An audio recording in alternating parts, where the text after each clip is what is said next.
కొల్లేరుకు సంబంధించి అది అభయారణ్యం.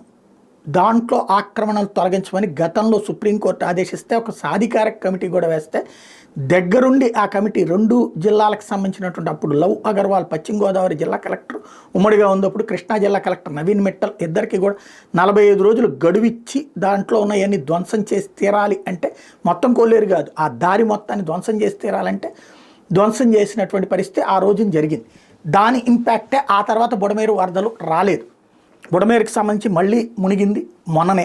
ఎందుకని మళ్ళీ అక్కడ కట్టలు వేసేయడం వల్ల బుడమేరు వాటరు ఫ్లో ఎక్కడంటే డౌన్ అంటే డైరెక్ట్గా ఉప్పుటేరు మీదుగా కొల్లేరుకు పోవాల్సింది.